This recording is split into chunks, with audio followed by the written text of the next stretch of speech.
Ladies and gentlemen, what's up guys? This is PB. Yeah, it's been a while that I'm posting deck profiles on this channel. Okay, so today we're going to do a first place Dark Magician deck profile.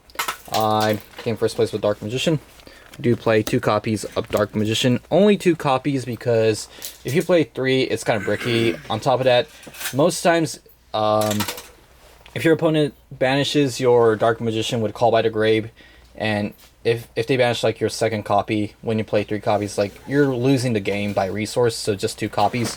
Then we play 2 copies of Illusion of Chaos. 2 copies is good enough because we do also play cards that searches this card, and you don't want to open up with 2 copies with Illusion because it could be bricky, so 2 is like the correct ratio. I think we do play 3 copies of Magician's Souls. Magician's Souls is a really good card because this guy is basically a extra copy of Dark Magician. On top of that, it lets you draw cards and it gives you access to Dark Magician, and it gives you a lot of plays, so it's really nice. We play 3 copies of Magician's Rod. Magician's Rod is the best normal summon, so definitely play 3 copies. On top of that, I'll show you guys a little combo that you could do with Magician's Rod later, but this card is absolutely amazing. We play 1 copy of Timaeus. Timaeus, honestly, I was originally going to play 2 copies, but for one reason I shorted 2, but this card is absolutely crazy because you could keep repeating and repeat to like try to fusion summon Dragoon or Dark Magician to Dragon Knight. He has a effect to send 1 Dark Magician spell or trap card or 1 monster, 1 spellcaster monster from your face up from the field to graveyard special summon, and you can fusion summon monsters using monsters on the field or from your hand. Then we play 3 copies of Ash Blossom because Ash is honestly one of the best hand traps. 3 copies of Ghost Ogre because the Brave Engine. 3 copies of Soul Servant because this card basically starts the deck. 1 copy of Magician's Salvation. This card is absolutely amazing because you could go ahead and set Eternal Soul. On top of that, if you have Timaeus, my bad. Let me grab Timaeus. Sorry, I'm making a mess. Where is Timaeus? Alright, yeah, so if you have Timaeus, you can activate Magician's Salvation, set Eternal Soul, send Magician's Salvation to graveyard, special summon Timaeus, and you can just make Dragoon. So this card is absolutely crazy. Then we play 2 copies of Dark Magical Circle. This card is like really good. Honestly, play 2 copies. A lot of people do say play 1 copy, but if your opponent banishes this, it kind of hurts the deck because this is like one of the main interruptions you have, and it's really consistent, and like banishing is honestly one of the strongest spot removable in the game, so definitely play this. And on top of that, sometimes it helps you to like add a card, and it also does let you pick 3 cards on top of the deck, and like you basically choose what card you want to draw next turn, so it's kind of nice. Then we play 1 copy of Secrets of Dark Magic. This card helps you to OTK. On top of that, I basically switched 1 Timaeus to Secrets of Dark Magic because sometimes there's situations that you have a hand that you cannot have access to Timaeus, and like you could honestly end on special summoning Imduct the World Chalice Dragon and search Dark Magic, Secrets of Dark Magic to summon Dragoon on your opponent's turn, so like this card kind of works. 1 copy of Dark Magic Attack. I'll show you guys some crazy tricks that you could do with this card and Eternal Soul later on, but this card, definitely play 1 copy. It's a searchable Harpy Spirit Duster. On top of that, you could recycle this card with Soul Servant, and like even if they negate this with a Solemn Judgment or something like that, you could just keep activating Dark Magic Attack by adding it back to the deck and draw into it with Soul Servant, so it's really nice. We play 3 copies of Preparation of Rites. This basically lets you add Illusion of Chaos, and if you do draw into 2 copies, you can try to bait out your opponent's Ash, or if you have Magician's Souls, you could just send this to your grave to draw 1 extra card. It's really, really nice. Then we play 3 copies of Secret Bilge of Spellcaster.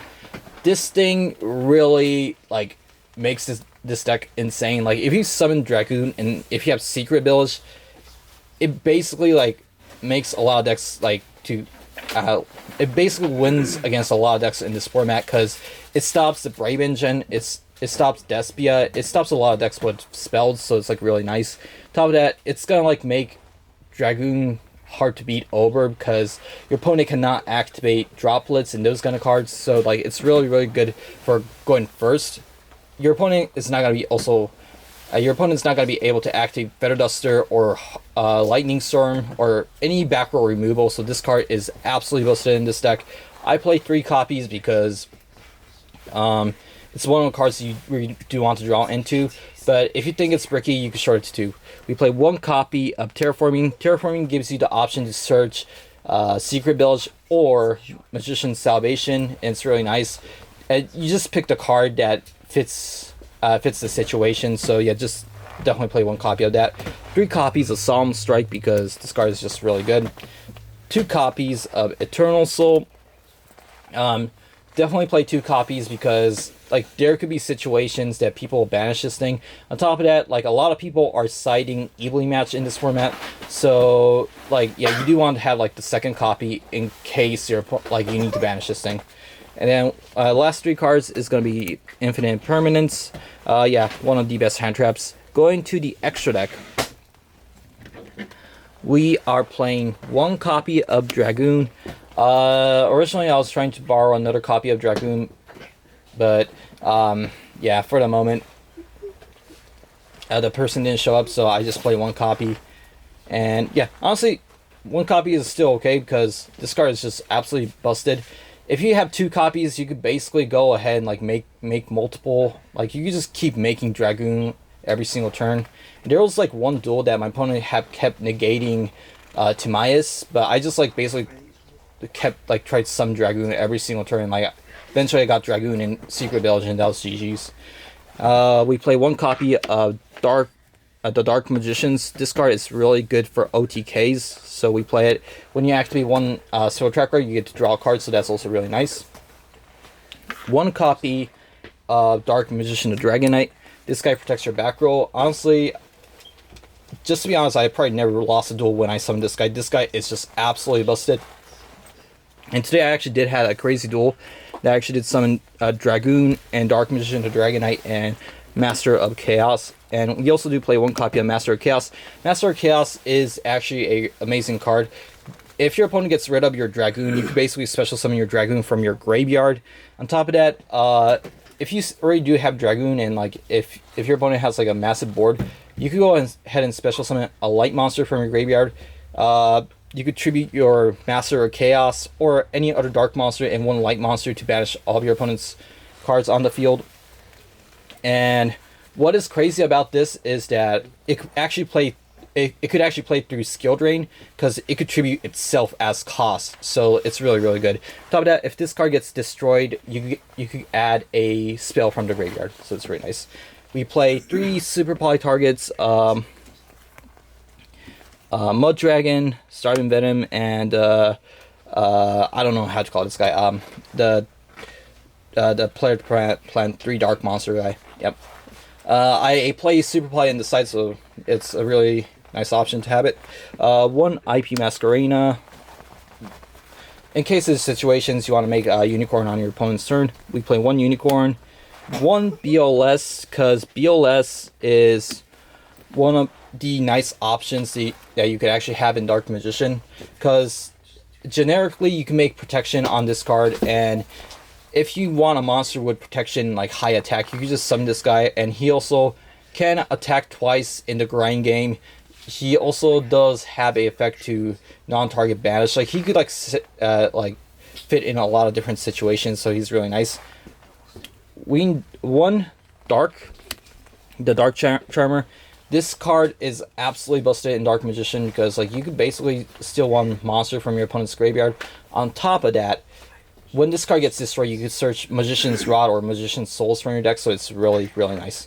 We play 1 copy of Relinquished Anima when you go 2nd. 1 copy Imduk, the World Chalice Dragon. This card, you basically could just link this off with Dark Magician and summon it. And if you have Secrets of Dark Magic, you could just immediately make Dark Magician the Dragon Knight or Dragoon of the Red Eyes by using Eternal Soul to special summon Dark Magician and use this guy as a fusion material. You play 2 copies of Artemis the Magician's Moon Maiden. This card, you need to play this card because this card will let you recycle Rod almost every single turn. By doing this, like, you could have like you're gonna be having a lot of good resources in the grind game, so like you want to play this card. Going to the side deck, excuse me, I played 3 copies of Early Match because it's just really good in the format, and a lot of people actually do side what do you call it, anti-spell, so I basically added 1 Harpy's Feather Duster, 3 copies of Lancia, 2 Twin Twisters, and 3 Super Polys, and 3 Dark Ruler No Mores. Alright guys, thanks for watching the video, and I'll show you guys some combos. Cut.